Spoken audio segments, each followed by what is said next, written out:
I'm Ingrid, 26 years old, and for many years my parents told every employer in town that I was a thief. For 2 years I couldn't get hired anywhere in my town, not because I lacked qualifications. I graduated with a 3.9 GPA in accounting. I had glowing recommendations from professors, but none of that mattered, because my parents told every employer in town that I was a thief. My father said, "Maybe now you'll learn to respect us." He thought he'd broken me. He thought 2 years of rejection, 2 years of watching me scrub hotel toilets while he laughed, would bring me crawling back. He didn't know about the envelope. He didn't know what my grandmother had done 15 years ago, or why the CEO of Mercer Holdings was waiting for me. Before I continue, if you find this story worth hearing, please take a moment to like and subscribe, but only if you genuinely connect with what I'm sharing. And drop a comment telling me where you're watching from and what time it is there. I'd love to know. Now, let me take you back 2 years, to the day I discovered what my own parents had done to me. The Thornton family looked perfect from the outside. My father, Gerald Thornton, owned the largest construction company in our county. Our two-story colonial sat on 3 acres, with a garage that held his Mercedes, my mother's Lexus, and my brother Marcus's BMW, a graduation gift for finishing business school. My mother, Diane, played the role of the devoted wife. Wedgwood china for Sunday dinners, fresh flowers from the farmer's market every week, a smile that never cracked in public, and Marcus, 4 years older, the golden child, the heir apparent. He'd been groomed to take over Dad's company since he could hold a hammer. Everything he touched turned to opportunity. Everything I touched was questioned. Growing up, I learned early that daughters had a different place in the Thornton household. When Marcus wanted to study abroad in London, Dad wrote the check without blinking. When I asked about the same program 2 years later, he laughed.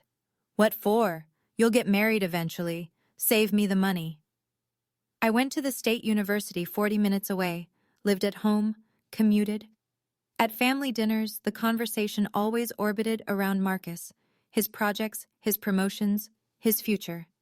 I sat at the end of the table, passing dishes and clearing plates, while Dad carved the roast and dispensed wisdom to his son. "A man builds his legacy through his work," Dad would say, pointing his fork at Marcus. "Remember that." He never pointed that fork at me. When I was 16, I overheard him telling my mother something I've never forgotten. They were in the kitchen, voices low, and I'd paused outside the door. "Daughters don't need to achieve," he said. "They need to learn how to keep a home. Ingrid will marry well. That's her job." I stood there in the hallway, frozen. That was the first time I understood. In my father's eyes, I wasn't a person with dreams. I was an asset to be managed. The summer before college, my parents gave me a credit card. "For necessities," Mom said, sliding the slim plastic across the kitchen table. "Books, supplies, whatever you need for school." Dad nodded from behind his newspaper. "Don't go crazy. But you're covered." I was 18, eager to prove I could be responsible. I used the card exactly as intended: textbooks for my accounting courses, a second-hand laptop from the campus tech sale, notebooks, calculators. Nothing frivolous. The total over 3 months came to $1,200. When the statement arrived, Dad exploded. I remember the dining room, the chandelier above us, the way Mom's face went pale as Dad slammed the paper on the table. $1,200? He was standing now, veins visible in his neck. "Who gave you permission to spend this much?" "You did," I said, my voice smaller than I wanted it to be. "You said it was for school supplies." "I said necessities, not a shopping spree." "Gerald," Mom murmured. "The books were expensive this semester." "Stay out of this, Diane." He turned back to me, eyes cold. "You'll pay back every cent, every single cent, or you can find somewhere else to live." I worked 2 part-time jobs for 8 months, campus library and weekend shifts at a coffee shop. I paid back every dollar, kept every receipt, documented every payment. The debt wasn't the only cost. Working 25 hours a week meant I couldn't take full course loads. I had to stretch my degree over 6 years instead of 4. 2 extra years of tuition Dad refused to help with, 2 extra years of commuting from home, 2 extra years of being reminded I was a burden. I thought it was over. I thought he'd forget, but my father had a long memory, and he knew how to weaponize it. Mom found me crying in my room that night. She sat on the edge of my bed, stroked my hair, and said, "Your father just wants to teach you the value of money. He loves you. Don't be angry." I wanted to believe her. That was my mistake. The only person who ever made me feel like I mattered was my grandmother. Margaret Hayes wasn't soft. She'd built a chain of furniture stores from nothing, started with a single showroom in 1972, expanded to 11 locations across the state, then sold the whole operation when she turned 65 and retired with enough money to never worry again. She was sharp, practical, and she saw things other people missed, including what was happening in her daughter's marriage. I spent summers with Grandma Margaret when I was young. Her house smelled like lavender and old books. She taught me to read financial statements before I was 12, showed me how compound interest worked using her own investment portfolios. "Knowledge is freedom, Ingrid," she'd say, tapping her temple. "No one can take what's in here." She watched my father carefully during family gatherings. I noticed the way her eyes narrowed when he dismissed my opinions, the way her jaw tightened when Marcus got praised and I got ignored. One afternoon, I was 15, we were sitting on her porch watching the sunset over her garden. Out of nowhere, she took my hand. "Ingrid," she said quietly, "I want you to remember something." I looked at her. Her eyes were serious in a way I hadn't seen before. "I've already prepared for your future. When the time comes, you'll know." "Prepared what, Grandma?" She smiled, but it didn't quite reach her eyes. "Your father can't control everything. Neither can your mother. Someday you'll need help they won't give you. When that day comes, you'll be ready." I didn't understand what she meant. I was 15. I thought she was being dramatic. 3 years ago, Grandma Margaret passed away. She was 78. I didn't know then that she'd left me something far more valuable than money. She'd left me a way out. I graduated summa cum laude with a degree in accounting, 3.9 GPA, Dean's List every semester. A professor who'd worked at Deloitte wrote me a glowing recommendation letter. For the first time in my life, I had something that belonged to me, credentials no one could dismiss. The graduation ceremony was on a Saturday in May. I walked across the stage in my cap and gown, diploma in hand, and scanned the crowd for my family. They were there. But they weren't watching me. Dad and Mom flanked Marcus in the third row. He'd driven down to support me, but the three of them were deep in conversation, heads together, laughing about something. When my name was called, only Grandma's empty seat in my heart acknowledged the moment. Afterward, Dad found me outside the auditorium. "Nice job," he said, in the tone he used for the mailman.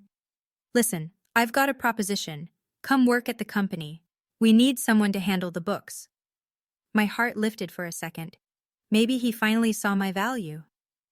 "The position is unpaid for the first year," he continued. "Consider it an apprenticeship. You'll live at home, help your mother, learn the business. In a few years, when Marcus takes over, you'll be useful." Unpaid, living at home. Useful to my brother. I took a breath. "I appreciate the offer, Dad, but I'd like to try finding work on my own first. Get some outside experience."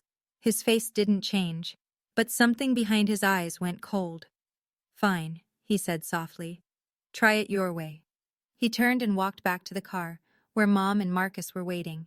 None of them looked back. I stood alone in the parking lot, still holding my diploma, and told myself I'd made the right choice. I had no idea that his silence was a declaration of war. The rejection letters started coming within weeks. First, the accounting firm downtown, Miller and Associates. I'd interviewed beautifully. The hiring manager had smiled, shaken my hand, said they'd be in touch soon. 2 days later, "We've decided to go with another candidate." I applied to the regional bank next. Same thing. Great interview, warm reception, then silence followed by a form email, then the insurance company, the property management firm, the medical billing office, the credit union, 15 applications, 15 interviews, 15 rejections. I started doubting myself. Maybe my resume wasn't strong enough. Maybe I'd said something wrong. Maybe I was overestimating my abilities. I spent nights revising my cover letters, practicing interview answers in the mirror, reading career advice blogs until my eyes burned. Nothing changed. One afternoon, I walked into Patterson Financial Services for what felt like my 20th interview. The HR manager, a woman in her 50s with kind eyes, listened to my answers, nodded along, and then paused. She looked at me for a long moment. Something shifted in her expression. "Miss Thornton," she said slowly, "I'm going to tell you something I probably shouldn't." My stomach tightened. "You seem like a lovely young woman. Qualified, professional." She hesitated. "But I think you should talk to your father." "My father? Why?" She pressed her lips together, clearly uncomfortable. "I can't say more than that. Just ask him. Ask him why no one in this town will hire you." She stood, signaling the interview was over. I drove home with my hands shaking on the wheel. A cold certainty was forming in my chest, something I didn't want to believe. But I had to know. That night, I confronted my father, and what he told me changed everything. I found him in his study, sitting behind the mahogany desk he'd imported from England. A glass of scotch sweated on a leather coaster beside him. "Dad, I need to talk to you." He didn't look up from his papers. "Make it quick." "Why can't I get a job?" That made him look up. A small smile played at the corner of his mouth, and in that moment, I knew. "You called them," I whispered. "You called all of them." He leaned back in his chair, swirling his scotch. "I told them the truth." "What truth?" "That you're a thief." He said it casually, like he was discussing the weather. "That you stole $1,200 from your own family. That you can't be trusted with money." The floor seemed to tilt beneath me. I paid that back. Every cent. You know I paid that back." "Did you?" He shrugged. "That's not how I remember it." "Dad," my voice cracked. "Those were textbooks. You said I could—" "What I remember," he interrupted, "is my daughter stealing from me. And I think potential employers deserve to know what kind of person they'd be hiring." My mother appeared in the doorway, twisting her hands. Something flickered across her face. Guilt, maybe, or the ghost of the woman she used to be before 30 years with Gerald wore her down. "Gerald, maybe we should—" "Diane, this is between me and Ingrid." She flinched. For a split second her eyes met mine and I saw it. She knew this was wrong. She knew. But she looked away, retreating into silence like she always did. That hurt almost more than Dad's cruelty. He was a monster. She was a witness who chose not to see. I stared at him, tears burning behind my eyes. "Why? Why would you do this to me?" He stood slowly, walked around the desk and stopped in front of me, close enough that I could smell the scotch on his breath. "Because you needed to learn respect," he said quietly. "You turned down my offer. You thought you could make it without this family." "Without me," he smiled. "Maybe now you understand. You can't." "Come home," Mom said softly from the doorway. "Work for your father. This can all go away." I looked between them, my mother's pleading face, my father's cold satisfaction, and I understood. This wasn't about respect. This was about control. In a small town, gossip travels faster than truth. Within weeks, I felt the shift everywhere I went. At the grocery store, neighbors who'd known me since childhood suddenly couldn't meet my eyes. At church, conversations stopped when I walked past. The woman at the dry cleaner, who'd always asked about my studies, started treating me like a stranger. The whispers were everywhere. "Did you hear about Gerald's daughter?" Such a shame. The family's devastated. They tried to help her, you know. She just wouldn't listen. My father had been strategic. He hadn't just called employers. He'd seeded the story throughout his network. Golf buddies, Chamber of Commerce colleagues, neighbors at dinner parties. The narrative was always the same. Troubled daughter, theft problem, family trying to cope. He never lied outright, he just told his version. And in a town where Thornton Construction had built half the commercial buildings, his version was the only one that mattered. Marcus made it worse. I ran into him at the coffee shop one morning, one of my old part-time jobs. He was with friends, guys I vaguely recognized from his fraternity days. "Hey, little sister," he called out, loud enough for everyone to hear. "Still looking for work? I heard Dad might have an opening." "Oh, wait," he laughed. "You'd probably steal from the register." His friends snickered. I left my coffee on the counter and walked out, face burning. At home that night, I looked at my bank account. $3,000 in savings.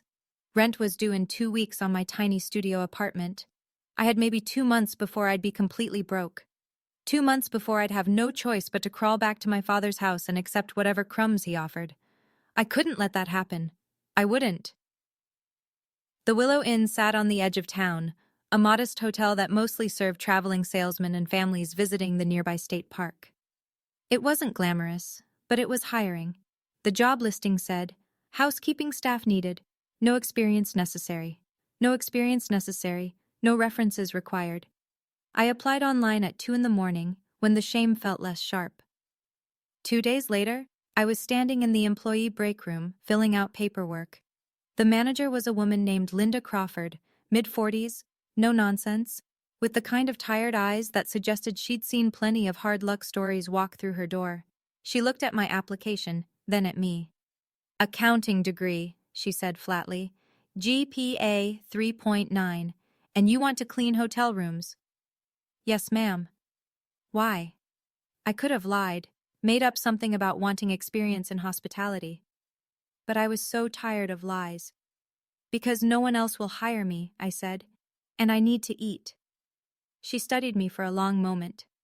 I wondered if she'd heard the rumors, if she'd call my father for a reference and this door would slam shut too. Instead, she nodded once. I don't care what people say about you, Miss Thornton. I care whether you show up on time and do your job.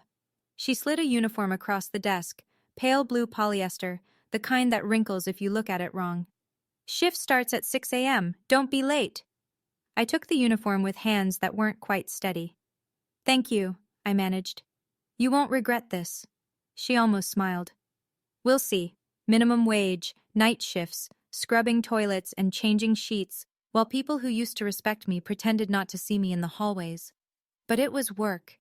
It was survival, and my father couldn't touch it. 6 months into my housekeeping job, my family decided to have dinner at the Willow Inn. I don't believe in coincidences anymore. It was a Friday evening. I was pushing my supply cart down the service corridor when I heard a familiar laugh, my father's booming, self-satisfied bark that I'd learned to dread. I froze, pressed myself against the wall, peeked around the corner. There they were, being seated in the hotel restaurant, Dad in his charcoal Tom Ford suit, Mom in pearls, Marcus checking his phone, bored already. The hostess was leading them to a window table, right in my sightline. I should have stayed hidden. I should have switched floors, asked another housekeeper to cover. But before I could move, my father's eyes found me. The cart, the uniform, the yellow rubber gloves on my hands. His face split into the widest grin I'd ever seen. Well, well, he nudged my mother, pointed directly at me. Diane, look, our daughter found her calling. Mom's face flickered, shame maybe, or something else I couldn't read. Marcus just laughed. Hey, Ingrid, my brother called across the restaurant, loud enough for every guest to hear. Missed a spot in room 204. Several diners turned to look. Some recognized me. I saw the whispers start. I stood there in my wrinkled polyester uniform, holding a toilet brush, while my family watched from their white tablecloth table with their crystal water glasses and their Rolex watches. My father raised his wine glass toward me in a mock toast. Maybe now, he said, just loud enough to carry, you'll finally learn to respect us. I didn't cry. I didn't run. I just turned around and pushed my cart back down the corridor. But something hardened inside me that night. I remembered what Grandma had said. When the time comes, you'll know. When, I wondered. When? 3 weeks after the restaurant incident, I was cleaning out a box of old things from my closet, trying to sell whatever I could to make rent, when I found my old phone. The screen was cracked, battery dead. I'd upgraded a year ago and forgotten about it. For some reason, I plugged it in. The phone buzzed to life, and notifications flooded the screen. Old texts from college friends I'd lost touch with, spam emails, and one voicemail. From 3 years ago, right after Grandma died. I pressed play, heart suddenly pounding. Miss Thornton, this is Walter Henderson from Henderson and Associates Law Firm. The voice was professional, measured. I'm calling regarding the estate of Margaret Hayes. There are some documents pertaining to her will that require your attention. Please contact our office at your earliest convenience. The message ended. 2 years. I'd missed this call 2 years ago. I remembered that time. The fog of grief after Grandma's funeral. I hadn't been checking messages. I'd assumed her estate was straightforward. Dad had told us she'd left everything to charity, with small gifts for each grandchild. Nothing significant, he'd said dismissively. Your grandmother was always sentimental. I'd believed him. I grabbed my current phone and dialed the law firm. A receptionist answered. Henderson and Associates, how may I direct your call? I'm trying to reach Walter Henderson. He contacted me about my grandmother's estate. Margaret Hayes? A pause. I'm sorry, Mr. Henderson retired last year due to health issues. His cases were transferred to various attorneys. Another pause, keyboard clicking. I see a note here that Mr. Henderson attempted to reach you multiple times. The file indicates the calls went unanswered and your father, Gerald Thornton, eventually contacted the office and said you weren't interested in pursuing the matter. My blood ran cold. My father said what? I'm just reading the notes, ma'am. It says family representative confirmed beneficiary declined further contact. Dad had intercepted it. He'd told them I wasn't interested. Can you tell me where the case was transferred? I'd need to check our records. Can you leave your number? Transferred where? To whom? I'd need to check our records. Can you leave your number? I gave her my information, but something told me I wouldn't hear back. The trail had gone cold. But now I knew. There was something in Grandma's estate that Dad hadn't told me about, something he didn't want me to find. A month later, my father called. I almost didn't answer, but something, maybe desperation, maybe hope that things could still change, made me pick up. Ingrid. His voice was warm, too warm. How are you? Fine, Dad. Listen, I've been thinking. This has gone on long enough. Your mother misses you. I miss you. He paused. Come home. I stared at the water stain on my ceiling, the one I couldn't afford to fix. Come home and do what? Work at the company. We need help with bookkeeping. I'll pay you. Not much at first, but something. You'll live with us, save money, get back on your feet. It sounded almost reasonable. Almost. And the job hunting? The things you told everyone about me? Water under the bridge. Come home and I'll make some calls, clear things up. And if I don't? His tone shifted. The warmth drained out like someone had pulled a plug. Then you can keep scrubbing toilets until you wise up. Your choice. I closed my eyes. I need to think about it. Don't think too long. This offer won't last forever. He hung up. That night, my mother called separately, her voice soft, pleading. Please, Ingrid, just come home. Stop being stubborn. Your father only wants what's best for you. Does he, Mom? Or does he just want to control me? That's unfair. He's your father. He loves you in his own way. His way is destroying my life. Silence. Then quietly, you're making this harder than it needs to be. I hung up without saying goodbye. Marcus texted an hour later. Just give up already, sis. You're embarrassing yourself and us. I didn't respond. Instead, I opened my laptop and started applying to jobs outside our town, far outside, places where the Thornton name meant nothing. I had to escape. 2 weeks later, I learned exactly what my father had planned for me. I was working the late shift at the Willow Inn, restocking supplies in the second-floor closet, when voices drifted from the restaurant below. The ventilation ducts carried sound in strange ways, a design flaw I'd learned to ignore. But then I heard my father's name, and then I heard mine. I crept closer to the vent, pressing my ear against the metal grate. Tell you, Richard, it's perfect timing. Dad's voice, jovial, confident. Your son's looking to settle down, my daughter needs stability. Merge the families, merge the businesses. Thornton Construction and Palmer Plumbing. We dominate the county. A second voice, older, gruff. She's the one who's been causing trouble? The theft thing? That's handled. She's almost ready to come home. Another few months of this, Dad laughed. And she'll agree to anything, including meeting your boy. My blood turned to ice. So what? An arranged marriage? I prefer strategic alliance. But yes, she'll do what she's told. By the time I'm done, She won't have any other options. The other man chuckled. Gerald, you're a piece of work. All right, let's talk numbers. Their conversation shifted to business details. I didn't hear any of it. I slid down the wall until I was sitting on the floor of the supply closet, surrounded by toilet paper and bleach, my heart hammering against my ribs. He wasn't just trying to control me. He was planning to sell me. A business arrangement. A merger sealed with his daughter's future. I thought about Grandma Margaret, her warning, her promise that she'd prepared something. I didn't know what she'd left me or how to find it, but I knew one thing with absolute certainty. I could not stay in this town, no matter what it cost me. I started applying to companies in cities I'd never visited, places where my father's influence couldn't reach. Chicago, Denver, Atlanta, anywhere far enough that a small-town construction company owner's gossip wouldn't matter. The rejections piled up. Some companies wanted references I couldn't provide. Others questioned the 2-year gap in my employment history. How do you explain, my father sabotaged my career because I wouldn't be his unpaid servant? I tried honesty a few times. It never went well.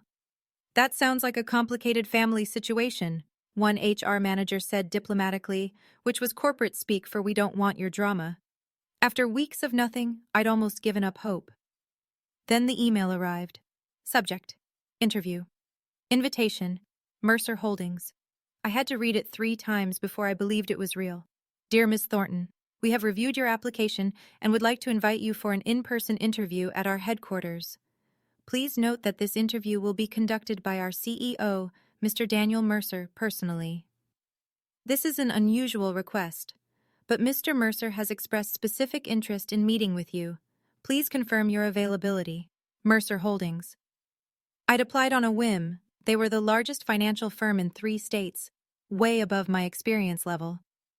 I'd never expected a response. And the CEO wanted to meet me personally? That didn't make sense. CEOs didn't interview entry-level accountants. I almost deleted the email, convinced it was spam or some cruel joke. But something made me pause. Grandma's voice in my head. When the time comes, you'll know. I hit reply before I could talk myself out of it. Dear Sir or Madam, I'm available at your earliest convenience. 2 days later, I was on a bus to the city, wearing a second-hand navy suit I'd found at Goodwill, with $47 in my pocket and no idea what was waiting for me. The night before my interview, I stayed in a budget motel near the bus station. The room smelled like industrial cleaner and old cigarettes. The mattress sagged in the middle. But it was clean, and it was mine, and tomorrow might change everything. I hung my Goodwill suit in the bathroom, letting the steam from the shower work out the wrinkles. I polished my only pair of heels, black, scuffed at the toes, but presentable if no one looked too close. I practiced interview answers until midnight. Tell me about yourself. I graduated summa cum laude with a degree in accounting. I'm detail-oriented, hardworking, and eager to contribute to a team that values integrity. Why do you want to work at Mercer Holdings?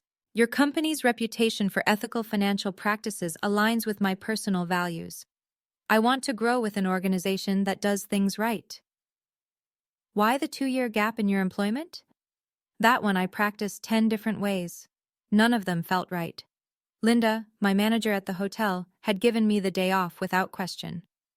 Go get your life back, she'd said, pressing a crumpled $20 bill into my hand. You don't belong here, Ingrid. You never did. I'd cried in the break room. She'd pretended not to notice. As I lay in that motel bed, staring at the water-stained ceiling, I thought about Grandma, about her promise, about the lawyer's call I'd missed. What had she left me? Why did this CEO want to meet me personally? I fell asleep with questions circling my mind like restless birds. In the morning, I put on my second-hand suit, took a deep breath, and walked toward whatever was waiting. I didn't know it yet, but Grandma was about to keep her promise. Before I tell you what happened at Mercer Holdings, I want to ask you something. Have you ever been betrayed by the people who were supposed to protect you? If this story is bringing up memories for you, I'd love to hear about it in the comments. And if you want to know what was in that envelope, the one my grandmother left 15 years ago, keep watching. Don't forget to subscribe so you don't miss what comes next. The morning of my interview, my phone rang. I was walking toward the Mercer Holdings building, a gleaming tower of glass and steel that made me feel very small in my Goodwill suit. When I saw the caller ID, Dad. My thumb hovered over the ignore button, but something made me answer. Ingrid. His voice was flat, cold. I hear you have an interview today. My stomach dropped. How do you know that? Marcus follows your little social media accounts. Very careless of you, tagging your location at the bus station, buying a ticket to the city. He did some digging, figured out which companies you'd applied to. I'd made one post, one cautiously optimistic Instagram story about new beginnings. I hadn't mentioned Mercer Holdings by name, but I'd tagged the bus station. Marcus must have checked which financial firms were in that city, cross-referenced with job postings. Stupid. So stupid. It doesn't matter, Dad. This is none of your... I know people in finance, Ingrid. The industry is smaller than you think. He let that hang in the air. One phone call. That's all it takes. You wouldn't? Try me. Or better yet, come home now and stop this foolishness. Last chance. I was standing on the sidewalk, 50 feet from the building that might save my life, and my father was trying to burn it down from 300 miles away. My phone buzzed. A text from Marcus. You're done, sis. Dad already called them. Enjoy the bus ride home. My hands were shaking so badly I almost dropped the phone. I looked up at the Mercer Holdings tower. 26 floors of glass reflecting the morning sun. Maybe he'd already poisoned this well, too. Maybe I was walking into another rejection. Another door slammed in my face. But I'd come too far to turn back. I silenced my phone, straightened my second-hand suit, and walked through the front door. Whatever was waiting for me, I'd face it standing up. The lobby of Mercer Holdings was everything my life wasn't. Marble floors polished to a mirror shine, a 3-story atrium with modern art installations suspended from cables, men and women in designer suits crossing purposefully toward elevators, their heels clicking in sharp rhythms. I approached the reception desk, acutely aware of my scuffed shoes and second-hand blazer. Ingrid Thornton, I have an interview. The receptionist, blonde, immaculate, wearing a silk blouse that probably cost more than my monthly rent, typed something into her computer. Then she looked up with an expression I couldn't read. Yes, Miss Thornton, you're expected. A pause. Mr. Mercer will see you personally in his office. 26th floor. The CEO's office? That's correct. She handed me a visitor badge. Take the private elevator on your left. His assistant will meet you. I walked toward the elevator in a daze. This didn't make sense. CEOs didn't conduct entry-level interviews. There had to be a mistake. Or my father's call had worked, and this was some elaborate humiliation I couldn't see coming. The elevator rose silently, 26 floors in what felt like seconds. The doors opened onto a reception area that screamed money. Original artwork on the walls, furniture that looked handcrafted, floor-to-ceiling windows with a view of the city that made my breath catch. An assistant in a charcoal dress approached. Miss Thornton, Mr. Mercer is waiting. She led me down a hallway lined with photographs, the history of the company, I guessed, and stopped at a heavy oak door. Go right in, she said, and something in her voice sounded almost kind. He's been expecting you for a long time. Expecting me? I pushed open the door, and everything I thought I knew about my life fell apart. Daniel Mercer was standing by the window when I entered. He was older than I expected, early 50s, silver at his temples, the kind of face that belonged on the cover of financial magazines. His suit was impeccable. His office was the size of my entire apartment, but what struck me most was his expression. He wasn't looking at me like a job candidate. He was looking at me like he'd been waiting for this moment for years. Miss Thornton. His voice was warm. Please, sit down.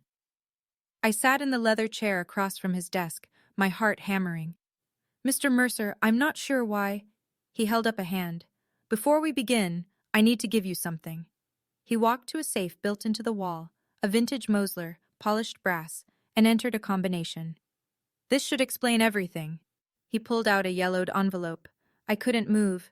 The envelope was thick, sealed with wax that had aged to amber. On the front, in handwriting I would recognize anywhere, were the words, "Only to be opened when Margaret Hayes has passed away and her granddaughter Ingrid Thornton comes for an interview at Mercer Holdings." The date beneath it, 15 years ago. I was 11 when she wrote this. Your grandmother, Daniel said softly, placing it in my trembling hands, was the first person who ever believed in me. 20 years ago, I was nobody. A kid with a business plan and no money. Margaret Hayes wrote me a check for $200,000 when every bank in the state had said no. She made me promise one thing, he continued. She said, "Someday a young woman named Ingrid Thornton will need a job. She might apply to your company. When she does, and she will, give her this envelope." I set up a flag in our HR system 15 years ago. Your name, your social security number. The moment your application came through, I was notified. 15 years. He'd been waiting 15 years for an application that might never come. Tears were blurring my vision. She told me, "Someday my granddaughter will need a safe place. When she comes to you, and she will, give her this." I didn't understand then. He paused. I understand now. "Grandma," I whispered, staring at the envelope. She'd known. 15 years ago she'd known. My hands wouldn't stop shaking as I broke the wax seal. Daniel stepped back, giving me space. The office was silent except for the soft rustle of old paper. Inside were 3 items. First, a letter, handwritten on cream-colored stationery, Grandma's elegant script flowing across the pages. Second, a certificate, official, notarized, bearing the Mercer Holdings logo and a date from 20 years ago. I scanned the text and felt the room tilt. Certificate of stock ownership, Ingrid Marie Thornton. Shares, 8% founding stake. Mercer Holdings, LLC. I read it twice. 3 times. "I don't understand," I whispered. Daniel pulled up a chair beside me. "When your grandmother invested in my company, she didn't want the shares in her name. She put them in trust for you, her then 6-year-old granddaughter. Legally, irrevocably yours." "But why didn't anyone tell me?" "The trust was structured to remain silent until either Margaret passed away or you came to this company seeking employment, whichever came first. She designed it that way." He paused. "She wanted to make sure no one could take it from you, not even your father." The third item, a small leather journal, its pages yellowed and soft with age. I opened it. Inside were notes, dates and observations spanning decades. October 1998. Gerald screamed at Diane about household spending. Diane cried for 2 hours. March 2002. Gerald refused to pay for Ingrid's piano lessons, called them a waste of money for a girl. June 2008. Gerald forbade Ingrid from applying to out-of-state colleges. Women don't need fancy degrees. Page after page, she'd been watching, documenting, preparing. "Your grandmother knew," Daniel said quietly, "exactly what kind of man your father is. She couldn't stop him directly, so she built you an escape route." I was crying now, couldn't stop. She'd loved me this much. Daniel offered me a glass of water and stepped outside to give me privacy. I sat alone in his office, holding my grandmother's letter like it was made of glass. "My dearest Ingrid, if you're reading this, then I've left this world and you found your way here. I'm sorry I couldn't be there to give you this myself. I want you to understand why I did what I did. I watched your mother marry Gerald Thornton. I saw the signs from the beginning, the control, the cruelty disguised as discipline, the way he diminished everyone around him to feel powerful. I begged Diane to leave. She refused. She believed she could fix him. I couldn't save my daughter, but I swore I would save you. From the moment you were born, I saw something in you, a spark Gerald couldn't extinguish. You questioned him. You dreamed beyond his walls, and I knew with absolute certainty that one day he would try to break you for it. So I built you an insurance policy." Daniel Mercer was a young man with a vision when I invested in his company. "I put those shares in your name because I knew that Gerald would one day try to trap you, and I wanted you to have a door he couldn't close. By now, those shares are worth more than enough to build your own life. Use them wisely. Build something that belongs to you. And remember this, sweet girl. You don't owe anyone your obedience, not even family, especially not family that treats love like a leash. I am so proud of the woman you've become. Even if I can't see it, I know it's true. Live free, Ingrid. That's all I ever wanted for you. All my love, forever, Grandma. I pressed the letter to my chest and wept. When Daniel returned, I had composed myself. Mostly. My eyes were red, my mascara was ruined, but something inside me felt lighter than it had in years. I have to tell you something, he said, settling back into his chair. Your father called me this morning. I went cold. What did he say? The same thing he's apparently told everyone, that you're a thief, that you stole from your family, that I shouldn't trust you. Daniel's expression remained neutral, but I saw something flash in his eyes. He was very confident, very persuasive. And you? I listened. He folded his hands. And then I looked at the journal your grandmother left, at her documentation of his behavior spanning 30 years. He met my gaze. And then I looked at the certificate that proves you own 8% of my company. I stared at him. Miss Thornton, Ingrid, your father just tried to slander a shareholder of Mercer Holdings, one of our founding stakeholders, in fact. A small smile crossed his face. I don't think he's accustomed to that kind of miscalculation. He doesn't know, I whispered, about the shares, about any of this. No, your grandmother was very specific about that. The trust was sealed. Your name doesn't appear in any public filings. It's held through a legal entity. There was no way for him to discover it. So when he called you, he was trying to sabotage someone who, on paper, is technically one of my bosses. Daniel leaned back. I have to admit, I've never experienced anything quite like it.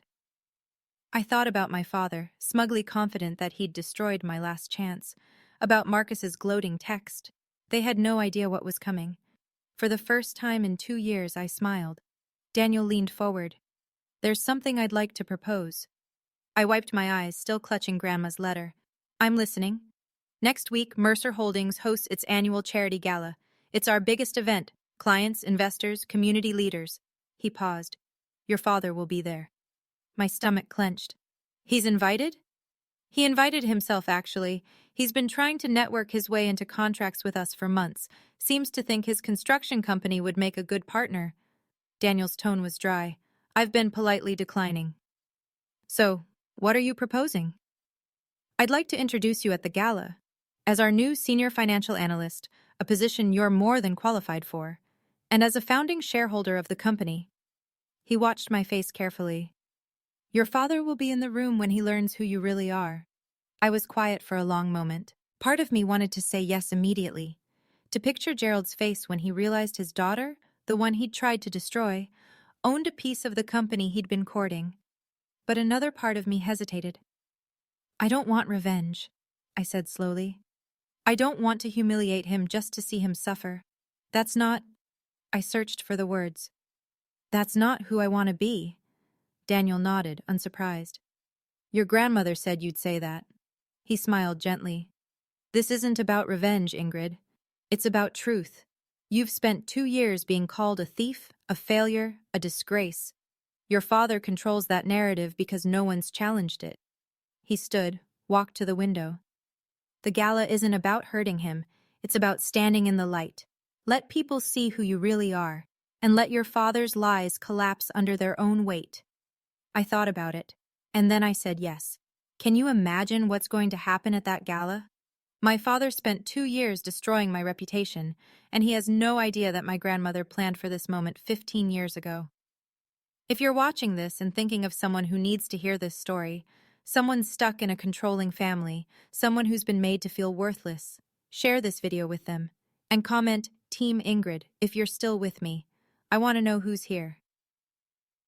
The Grand Meridian Hotel looked like something from a movie. Crystal chandeliers dripped from 30-foot ceilings. A live jazz quartet played in the corner. Waiters in white gloves circulated with champagne and canapes.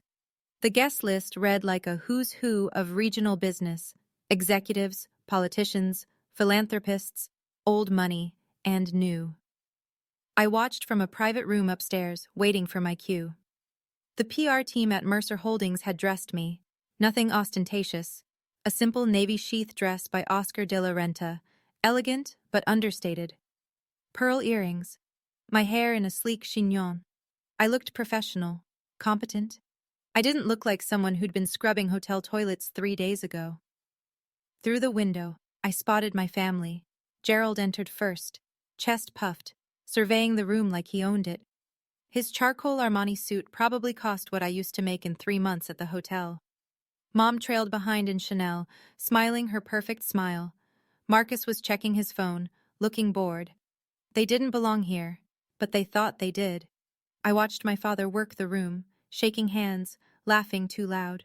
He was trying to catch Daniel's eye, positioning himself strategically, the construction deal he'd been chasing. He had no idea that in 20 minutes, everything would change.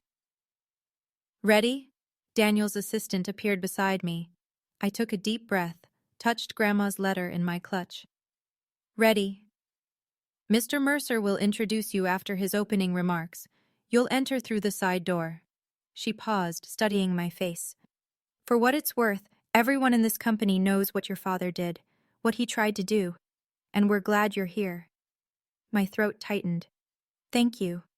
She nodded and disappeared. I stood alone, watching the crowd below, counting the minutes until I could finally stand in the truth. I couldn't hear the conversation from my vantage point, but I could see it unfold. Gerald had cornered Daniel near the bar. My father was leaning in, all practiced charm, gesturing broadly. Daniel stood with his hands clasped, expression neutral, occasionally nodding. Then another executive joined them, a woman I recognized from the company website. Rachel something, Chief Operations Officer. She asked Gerald something. He beamed, puffed up even more. And then, I could read the body language even from upstairs. He started talking about his family, his son, the heir, the perfect Marcus. And then his face shifted, something darker. He was talking about someone else now. Me. I saw Rachel's expression change, polite interest turning to confusion. She glanced at Daniel. Daniel said something back. Gerald laughed, the hollow, confident laugh of a man who thought he was winning. He was telling them about his troubled daughter, the thief, the disappointment. Rachel looked uncomfortable. She excused herself, moving away quickly. But Gerald kept talking to Daniel, kept spinning his story, kept building the narrative he'd crafted so carefully over 2 years. My mother stood nearby, nodding along, the perfect supportive wife. Marcus was at the bar, flirting with someone's daughter, oblivious. This was my family. This was what they did. I felt the old shame rise in my chest, the familiar burn of being reduced, dismissed, defined by someone else's lies. But it was different now, because now I had something they didn't know about. Now I had the truth. Miss Thornton? The assistant was back. Mr. Mercer is beginning his remarks. You'll be introduced in 5 minutes. I smoothed my dress, touched Grandma's letter one more time. 5 minutes until Gerald Thornton learned who his daughter really was. Daniel took the microphone as the crowd gathered. Good evening, everyone. Thank you for joining Mercer Holdings' annual charity gala. I couldn't hear most of his speech through the door, just fragments about community, philanthropy, gratitude for partnerships built over 20 years. Then his voice shifted. Before we continue, I'd like to introduce someone special. Someone who represents the values this company was built on: integrity, perseverance, and the courage to stand alone when necessary. The assistant touched my arm. That's your cue. I stepped through the side door and into the ballroom. 200 faces turned toward me. I walked steadily, head high, toward the small stage where Daniel waited. My heels clicked against the marble floor. The navy dress caught the light from the chandeliers. I didn't look at my father. Not yet. But I felt the moment he saw me. A sharp intake of breath somewhere to my left. A muttered curse. The crash of a champagne flute shattering. That was Marcus. I kept walking. Ladies and gentlemen, Daniel continued, his voice warm and clear, please welcome Mercer Holdings' newest senior financial analyst and someone very dear to this company's history, Miss Ingrid Thornton. Polite applause rippled through the crowd. I reached the stage. Daniel shook my hand, leaning close to murmur, "You're doing great." I turned to face the audience. And finally, I let myself look at my father. Gerald stood frozen near the bar, face white, mouth open. My mother had grabbed his arm, her knuckles bloodless. Marcus was staring at the broken glass at his feet like he didn't understand how it got there. I smiled. Not vindictive, not cruel, just calm. Thank you, I said into the microphone. It's an honor to be here. And then my father started moving toward me, face twisted with rage. Ingrid! My father's voice cut through the murmur of the crowd. He pushed past a waiter, nearly knocking a tray of champagne to the floor. What the hell do you think you're doing here? The room went quiet. 200 people watched Gerald Thornton storm toward the stage, his face mottled with fury. Security, he barked, looking around wildly. Someone get security. This woman shouldn't be here. Daniel stepped forward, his voice calm but carrying. Mr. Thornton, I'd suggest you lower your voice. You don't understand, Gerald sputtered, pointing at me. She's a thief. I told you this morning. She stole from her own family. She's not qualified to... Not qualified? Daniel's eyebrow rose. Mr. Thornton, I'm well aware of Miss Thornton's qualifications. You can't possibly... I'm also aware that you've spent the past 2 years contacting every employer in your county to destroy your daughter's career. I'm aware that the theft you reference was $1,200 in textbooks that she paid back in full. Daniel's voice hardened slightly. And I'm aware that you've been trying to force your daughter into an arranged marriage to secure a business partnership. Gasps rippled through the crowd. Gerald's face went from red to white. How do you... Your daughter, Daniel continued, is not just an employee of Mercer Holdings. He paused, letting the silence build. Ingrid Thornton owns 8% of this company. She's been a founding shareholder since she was 6 years old. He turned to me. Her grandmother, Margaret Hayes, invested in this company before anyone else believed in it, and she put those shares in Ingrid's name to protect her from people exactly like you. The room erupted in whispers. I looked at my father. His mouth opened, closed, opened again. No sound came out. My father found his voice.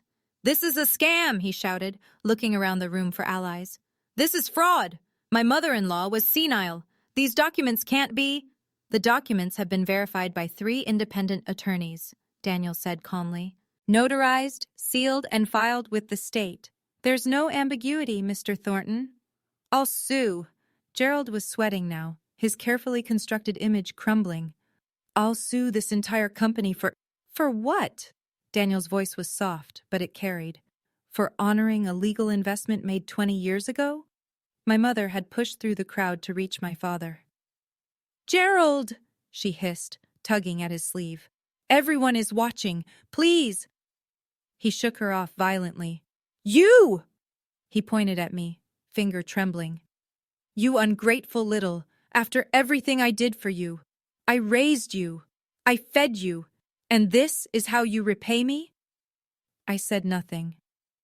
I destroyed your career because you needed to learn respect. His voice cracked. You needed to understand that family comes first, that daughters don't defy their fathers. The room was dead silent now, every eye on Gerald Thornton, every ear hearing exactly what kind of man he was. I made you clean toilets, he screamed.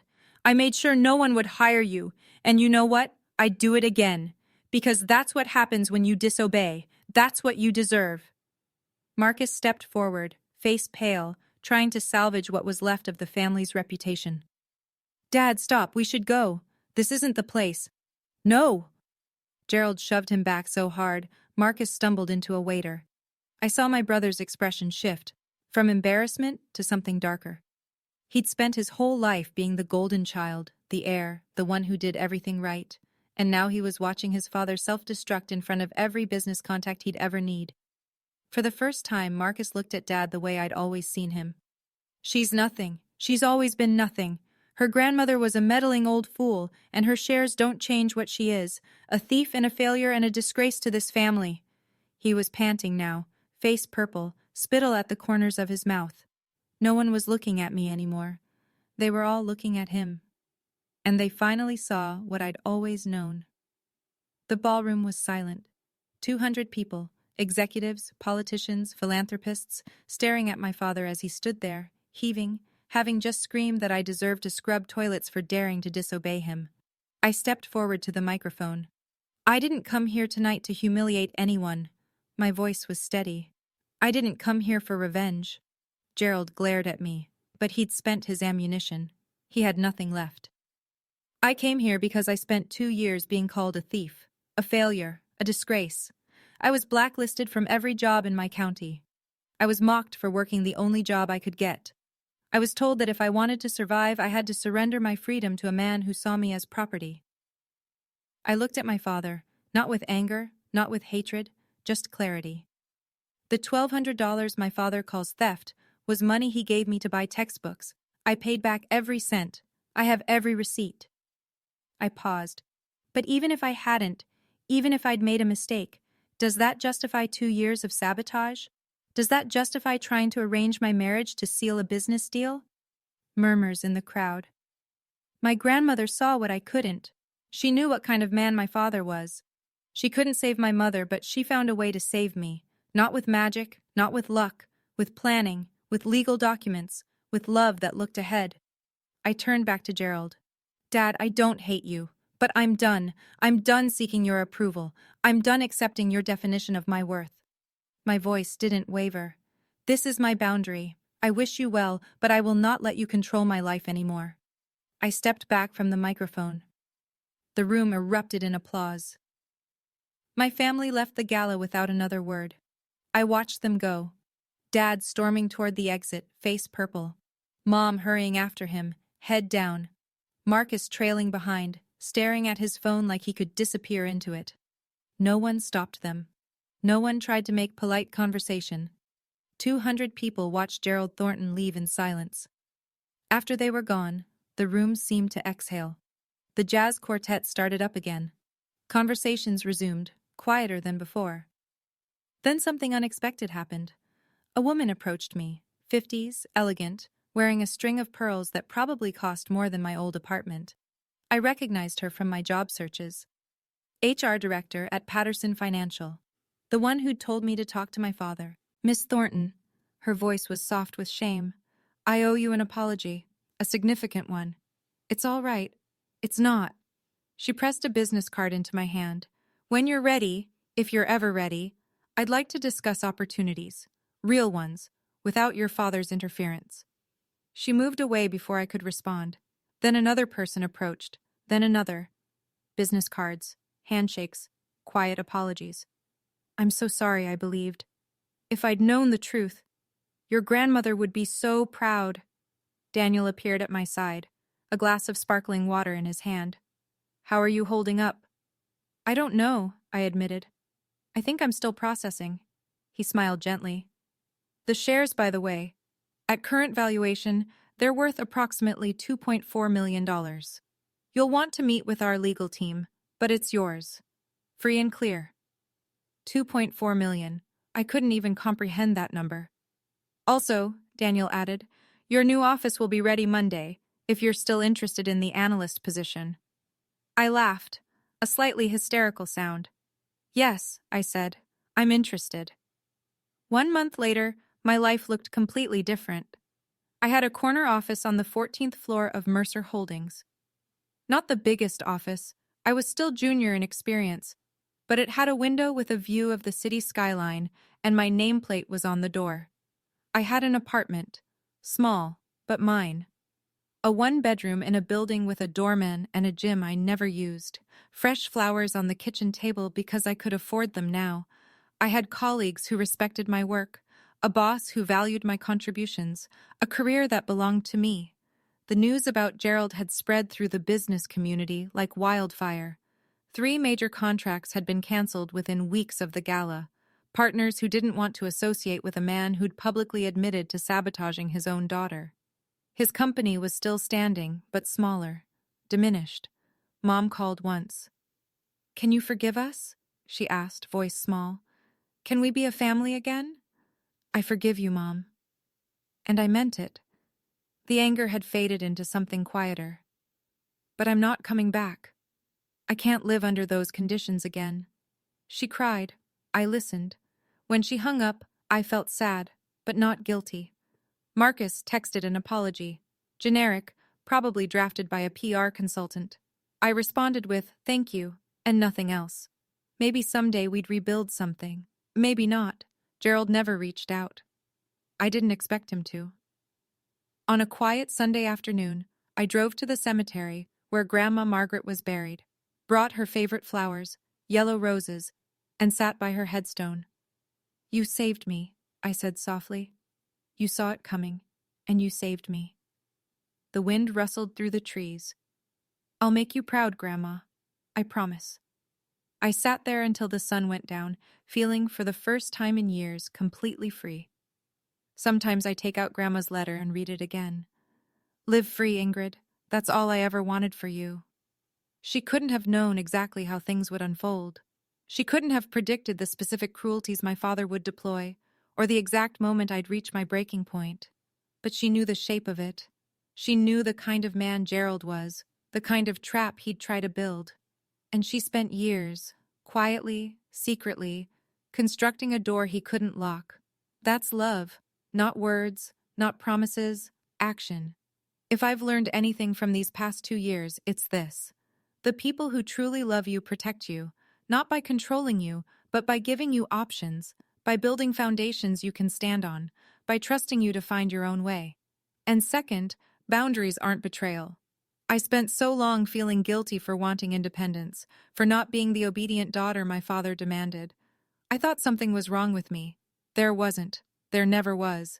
Setting boundaries with toxic family isn't cruelty. It's survival. It's self-respect. It's the first step toward a life that belongs to you. Third, sometimes the help you need comes from unexpected places. A grandmother's foresight, a stranger's kindness, an opportunity you almost didn't take. Keep going. Even when it's dark, even when every door seems closed, somewhere, something is being prepared for you. I keep Grandma's letter in my wallet. The paper is soft now from handling, the creases worn thin. Don't let anyone control you with money. Build something that belongs to you. I'm building it, Grandma. Every day, I'm building it. And I'm finally free. That's my story. No magic. No fairy godmother appearing at the last second. Just a grandmother who loved me enough to plan ahead, and a granddaughter who kept going even when it seemed hopeless. If you're watching this and you're stuck in a controlling family, or you've been made to feel worthless by people who should have protected you, I want you to know, it can get better. You can get out, but you might have to build your own door. Thank you for staying until the end. If this story meant something to you, share it with someone who needs to hear it. Subscribe and hit the bell for more stories like this one, and check the description for the next video. I think you'll like it. Take care of yourself. You deserve to be free.